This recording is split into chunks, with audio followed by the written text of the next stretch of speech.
இருக்குதுங்க ஐயா. என் கையில ஒரு புகைப்படம் இருக்கும். இந்திய நம்முடைய மேப்புங்க ஐயா, அது நம்முடைய வரைபடம். இது இதை முழுமதியா பாத்தீங்கன்னா ஐயா, இதை வேற வேற கலர்ல வச்சிருக்கிறாங்க. வேற வேற கலர்ல இருக்குதுங்க ஐயா. வேற வேற கலர், ஆரஞ்சு கலர்ல இருக்குது. இதை பாருங்க ஐயா, மஞ்சள் கலர்ல இருக்கு. இது சிவப்பு கலர்ல இருக்கு. இது ஒரு குறியீடு. ஒரு வாரத்திற்கு முன்பு நம்முடைய மத்திய அரசு நித்தி ஆயோக் ஒரு டேட்டா வெளியிட்டிருக்கிறார். இன்னைக்கு இந்தியாவில் ஒரு சராசரியாக ஒரு தனி மனிதன் குடிக்கக்கூடிய தண்ணீரின் அளவு எவ்வளவு வேணும்? பிரச்சனையே இல்லாம ஒரு தனி மனிதனுக்கு ஒரு ஆண்டுக்கு 1700 மீட்டர் கியூப் தண்ணி வேணுங்க. பிரச்சனையே இல்லாம குடிக்கிற தண்ணி 2025 எப்படி இருக்கு அப்படிங்கிற மேப்பை நீங்க பார்க்கலாங்க ஐயா. 2025 இன்னைக்கு அதுல இந்தியாவில் நல்லா உத்து பாத்தீங்கன்னா ஐயா, இந்த சிவப்பு அப்படிங்கிறது அப்சல்யூட் ஸ்கேரிசிட்டி. அதாவது 1700 கியூபிக் மீட்டர் வேணும். ஆனா 500 கியூபிக் மீட்டரை விட கம்மியாக இருக்கக்கூடிய பகுதி எதுன்னு பாத்தீங்கன்னா, அந்த சிவப்பில் இருக்கக்கூடிய ஒரே ஒரு மாநிலம் தமிழகம் மட்டும்தான். இன்னைக்கு இருக்கக்கூடிய நிலைமைங்க ஐயா, 2025 கிட்டத்தட்ட இன்னைக்கு 16 மாவட்டங்கள் அந்த குறியீட்டில் இருக்கிறாங்க. 2050 எப்படி இருக்கும் என்று ஒரு யூகம் கொடுத்திருக்கிறார்.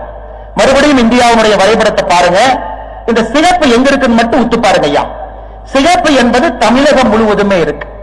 2050 38 மாவட்டங்கள் இருக்கக்கூடிய தமிழகத்தில் 36 மாவட்டத்தில் குடிப்பதற்கு சராசரியாக தமிழ்நாட்டில் இருக்கக்கூடிய ஒரு மனிதனுக்கு 1/3 பங்கு தண்ணீர் மட்டும்தான் கிடைக்கும் என்பது நித்தி ஆயோக்கினுடைய ஆய்வறிக்கை போன வாரம் கொடுத்ததுங்க ஐயா.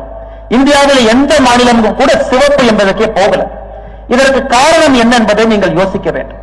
இதற்கு காரணம், ஒரு விஷயத்தை நாம் நன்றாக புரிந்து கொள்ள வேண்டும் என்றால், காமராஜர் ஐயா 9 அணையை கட்டினாங்க, கருணாநிதி ஐயா 1 அணையை கட்டினாங்க, அதை அடிச்சுட்டு போயிருச்சு. இன்னைக்கு எங்க போனாலும் கூட தேர்தல் பிரச்சாரத்தில் மக்கள் வைக்கக்கூடிய கொள்கை, காமராஜர் ஐயா காலத்தில் அந்த கால்வாயை வெட்டிட்டாங்க, நீங்க இதை ஒரு 100 கிலோமீட்டருக்கு எக்ஸ்டெண்ட் பண்ணுவேன்னு உங்க தேர்தல் வாக்குறுதியில கொடுங்க. அல்லது நீங்க மத்திய அரசுக்கு சொல்லி இதை இன்னும் ஒரு 200 கிலோமீட்டருக்கு இருக்கிறேன்னு சொல்லுங்க. எனக்கு தமிழகத்தில் எங்கே சென்றாலும் கூட காமராஜர் ஐயா கட்டியிருக்கிறாங்க, கொஞ்சம் அதை முன்னாடி கொண்டு போங்க. காமராஜர் ஐயா அவர்கள் தன்னுடைய ஆட்சி அவரே வேண்டாம் என்று விட்டு சென்ற பொழுது தமிழகத்தில் விவசாயம் நடைபெற்றதற்கான எத்தனை லட்சம் ஏக்கர் விவசாயம் நடந்ததுறாங்க? 70 லட்சம் ஹெக்டர். 70 லட்சம் ஹெக்டர் நிலத்துல விவசாயம் நடந்துச்சு. ஆனா இன்னைக்கு எத்தனை இடத்துல விவசாயம் நடக்குதுன்னா 46 லட்சம் ஹெக்டர். 46 லட்சம், 24 லட்சம் ஹெக்டர் விவசாய பரப்பளவு சுருங்கி இருக்கிறது. தண்ணீர் இல்லை, பாசன வசதி இல்லை. அதற்கான எந்த முயற்சி யார் எடுக்கல. எதற்காக தேசிய ஜனநாயக கூட்டணியினுடைய கூட்டணி ஆட்சி 2026 வேண்டும் என்றால், தவறு செய்தவர்கள் எப்பொழுதுமே சரி செய்ய போவது கிடையாது. 50 ஆண்டுகளாக ஆட்சியிலிருந்து தவறு செய்தவர்கள் எப்படிங்க 2026 சரி பண்ண போறாங்க?